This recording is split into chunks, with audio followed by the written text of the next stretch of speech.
हाँ जी बच्चों, जैसा कि आप लोगों को पता है CUET that is common university entrance test का नोटिफिकेशन आ चुका है। मैं आप लोगों के सामने कुछ इन्फॉर्मेशन लेकर के आया हूँ जिससे आप लोग को ये एग्जाम को समझना काफी ज्यादा आसान हो जाएगा।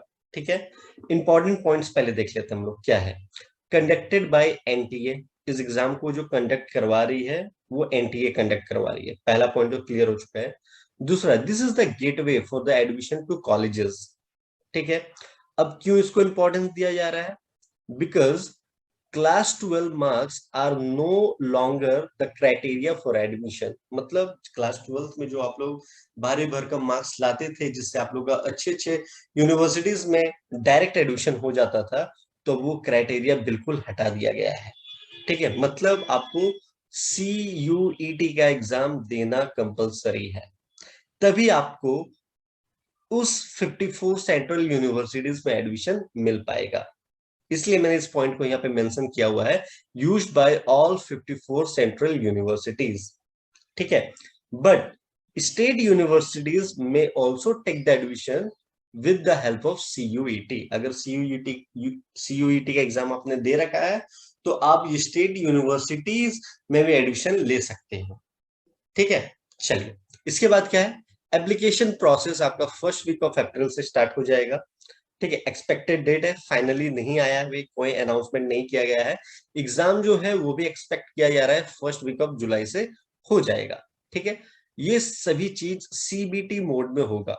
ठीक है, दैट इज यहां तक तो क्लियर हो गया आप लोगों का। ठीक है, अब ये जो एग्जाम है उसके बारे में जानते हैं।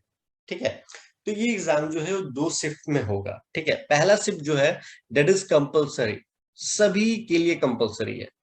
ठीक है, फॉर ऑल द स्टूडेंट। अब इस ये फर्स्ट शिफ्ट में क्या क्या होगा? तो पहला जो है दैट इज लैंग्वेज। आपको 13 लैंग्वेज में से एक लैंग्वेज सेलेक्ट करना पड़ेगा, उसको पढ़ना पड़ेगा। ठीक है, सेकेंड थिंग क्या है? 2 सब्जेक्ट आपको सेलेक्ट करना पड़ेगा आपके डोमेन स्पेसिफिक से।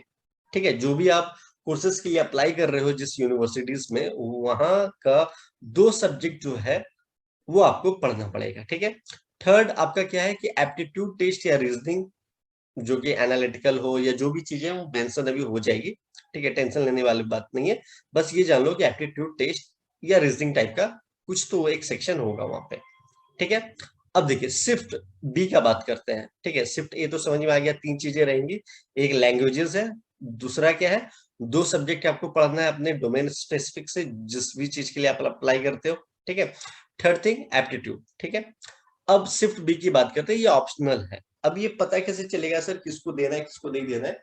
तो जब भी आप जिस भी यूनिवर्सिटीज के लिए आप अप्लाई करोगे तो वहां की वेबसाइट में वहां पे जाकर के आप पूरा नोटिफिकेशन देख लेना। ठीक है, कि वो चीज मेंशन है या नहीं है। ठीक है, अगर है तो आपको क्या करना पड़ेगा? आपने 2 सब्जेक्ट तो यहाँ पे सिलेक्ट कर रखा है अपने डोमेन स्पेसिफिक से, लेकिन शिफ्ट बी में जो है आपको up to the 4 subject select करना है अपने डोमेन स्पेसिफिक से। ठीक है, ये ऑप्शनल है। अलग अलग यूनिवर्सिटीज के अपने क्राइटेरिया होंगे, तो वो आपको वो भी क्लियर हो जाएगा अभी कुछ दिनों में। ठीक है, सेकेंड थिंग क्या है कि एक लैंग्वेज, फिर से एक और लैंग्वेज आपको सिलेक्ट करना है, that is apart from this 13। ये 13 में से तो एक सेलेक्ट कर लिया आपने यहाँ पे। उसके बाद 19 और लैंग्वेजेस होगा जिसमें से एक लैंग्वेज फिर से आपको सिलेक्ट करना पड़ेगा। वो डिफर करेगा यूनिवर्सिटी टू यूनिवर्सिटी। ठीक है, दैट इज ओके। तो ये था आपका CUET का जो भी एग्जाम होगा उसका पैटर्न। ठीक है, क्या क्या इंफॉर्मेशन आप लोग को देना था वो मैंने दे दिया है। अब देखो, मैंने समझाते समय आपको बताया कि अभी और भी चीजें हैं जो कुछ दिनों में क्लियर हो जाएगी, तो वो सब आपको पता कहाँ से चलेगा? ठीक है, तो आप ऑफिशियल वेबसाइट पे जा सकते हो, डेट इज nta.ac.in। ठीक है, यहाँ पे आपको हर एक चीज की जानकारी 100% करेक्ट मिल जाएगी। ठीक है, मिलते हैं नेक्स्ट क्लास में, न्यू कॉन्सेप्ट न्यू वीडियो के साथ। Till then bye bye, take care.